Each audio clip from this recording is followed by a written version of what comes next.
ನಮಸ್ತೆ ನವಕರ್ನಾಟಕ ಟಿವಿಗೆ ಸ್ವಾಗತ. ನವಕರ್ನಾಟಕ ಟಿವಿ ಜನಪರ ನ್ಯಾಯಪರ. ನೀವಿನ್ನ ನಮ್ಮ ಚಾನೆಲ್ ಸಬ್ಸ್ಕ್ರೈಬ್ ಮಾಡಿಲ್ಲ ಅಂದ್ರೆ ಈ ಕೂಡಲೇ ಲೈಕ್ ಮಾಡಿ, ಶೇರ್ ಮಾಡಿ, ಸಬ್ಸ್ಕ್ರೈಬ್ ಮಾಡಿ, ತಪ್ಪದೆ ಬೆಲ್ ಐಕಾನ್ ಕ್ಲಿಕ್ ಮಾಡಿ. ಕಾಂಗ್ರೆಸ್ ಮಹಿಳಾ ವಿರೋಧಿ ಪಕ್ಷ ಮಹಿಳೆಯರಿಗೆ ಹೆಚ್ಚಿನ ಸಚಿವ ಸ್ಥಾನಗಳನ್ನು ನೀಡದೆ ಕಡೆಗಣನೆ ಮಾಡಿದ್ದು ಸರಿಯಲ್ಲ ಅಂತ ಸಮಾಜ ಸೇವಕ ಚಂದ್ರಕಾಂತ್ ಹುಕ್ಕೇರಿ ಅವರು ಆರೋಪಿಸಿದ್ದಾರೆ. ಬೆಳಗಾವಿಯ ಲಕ್ಷ್ಮೀ ಹೆಬ್ಬಾಳ್ಕರ್ ಅವರಿಗೆ ಮಹಿಳಾ ಕೋಟಾದಲ್ಲಿ ಕೊಟ್ಟ ಸಚಿವ ಸ್ಥಾನವನ್ನು ಹಿಂಪಡೆದು ಅನ್ಯಾಯ ಮಾಡಿದೆ. ಕಾಂಗ್ರೆಸ್ ಮಹಿಳೆಯರಿಗೆ ನಿಜವಾದ ಅಧಿಕಾರ ಸ್ಥಾನಮಾನ ಕೊಡದೆ ಕೇವಲ ಸಾಂಕೇತಿಕವಾಗಿ ಬಳಸಿಕೊಳ್ತಾ ಇದೆ ಎಂದಿದ್ದಾರೆ. ಮಹಿಳೆಯರಿಗೆ ಸಮಾನ ಅವಕಾಶ, ಸುರಕ್ಷತೆ ಕೊಡುವಲ್ಲಿ ಕಾಂಗ್ರೆಸ್ ಮತ್ತು ಬಿಜೆಪಿ ಎರಡೂ ಪಕ್ಷಗಳು ವಿಫಲವಾಗಿದೆ ಎಂದಿದ್ದಾರೆ.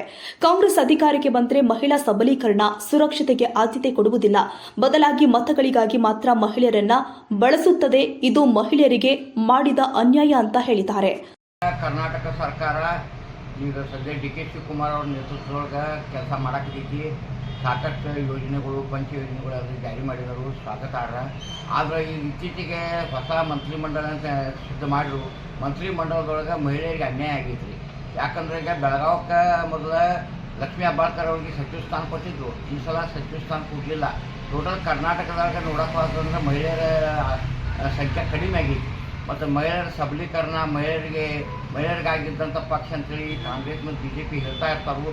ಆ ಕೇವಲ ಮಹಿಳೆಯರನ್ನು ಇಲೆಕ್ಷನ್ಗಾಗಿ, ಚುನಾವಣೆಗಾಗಿ ಬಳಕೆ ಮಾಡಿ ಮಹಿಳೆಯರಿಗೆ ಈಗ ಬೇಕಾದಷ್ಟು ಸಚಿವ ಸ್ಥಾನ ಕೊಡೋದು ಅನ್ಯಾಯ ಮಾಡಿದರು. ಇದು ಸರಿಯಲ್ಲ. ಇದನ್ನು ನಾವು ಯಾವಾಗಲೂ ಟೀಕಿಸ್ತೀವಿ. ದಯಮಾಡಿ ಕೂಡಲೇ ಏನೈತಿ ಬೆಳಗಾವಿ ಜಿಲ್ಲೆಗೆ ಇನ್ನೊಂದು ಸಚಿವ ಸ್ಥಾನ ಕೊಡಬೇಕು ಮತ್ತು ಮಹಿಳೆಯರಿಗೆ ಸಚಿವ ಸ್ಥಾನ ಕೊಟ್ಟರೆ ಮಹಿಳೆಯರಿಗೆ ಒಂದು ಪ್ರೋತ್ಸಾಹ ಕೊಟ್ಟಂಗೆ ಆಗ್ತೈತಿ. ಮಹಿಳೆಯರಿಗೆ ಅನ್ಯಾಯ ದಯಮಾಡಿ ಮಾಡಬಾರ್ದು. ಈಗ ಕಾಂಗ್ರೆಸ್ ಸರ್ಕಾರ ಮಹಿಳೆಯರಿಗೆ ಅನ್ಯಾಯ ಮಾಡುವುದು ಭಾಳ ತಪ್ಪೈತೆ ಅಂತ ಹೇಳಿ ತಮ್ಮ ವಾಹಿನಿ ಮುಖಾಂತರ ಹೇಳಿಕೆ ಇಷ್ಟಪಡ್ತೀನಿ. ಚಂದ್ರಕಾಂತ್ ಹುಕ್ಕೇರಿ, ಸಮಾಜ ಸೇವಕರು, ಚಿಕ್ಕೋಡಿ.